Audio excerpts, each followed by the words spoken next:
Hey beloveds, now that we have entered the year of the dragon and have celebrated the lunar new year, there is some new energy here.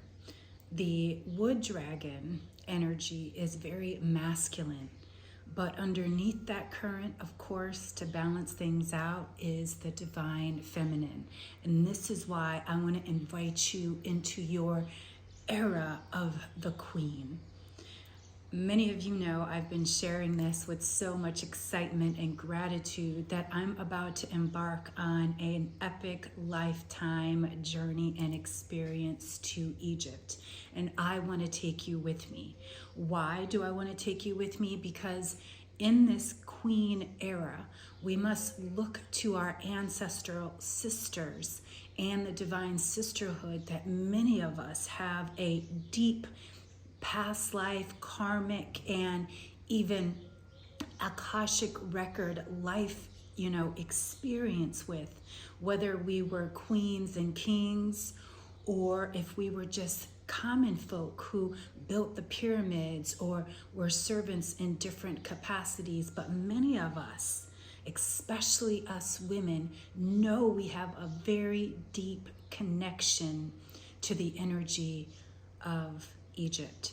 And this is why I would love for you to come on this journey with me in this Queens of Prosperity experience. Now, what I haven't shared about why I'm going at this time and whom I'm going with, because I've been saving it for now.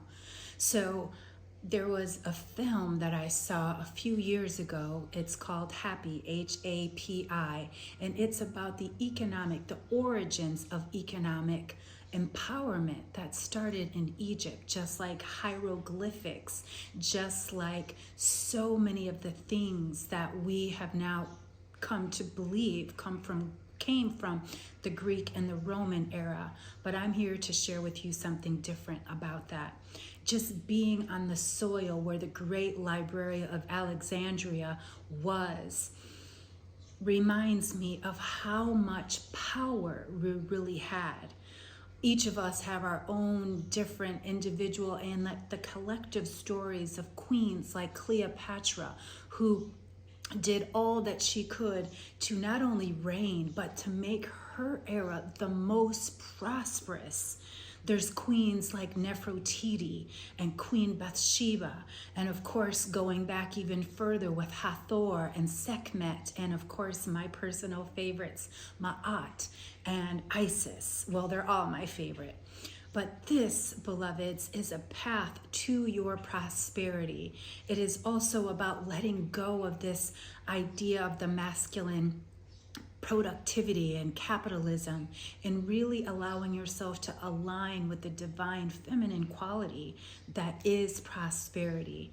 So I want to bring you on this sacred journey with me as we not only look at the economic empowerment and the role that these queens of prosperity played in ancient Kemet, but also what did they know? What were some of their practices, their wisdom, their knowledge? Most of us don't know that things like makeup and tarot all started there. You can see it in all of their and their culture and in their art. There's no other culture that shows makeup that's earlier than Egypt.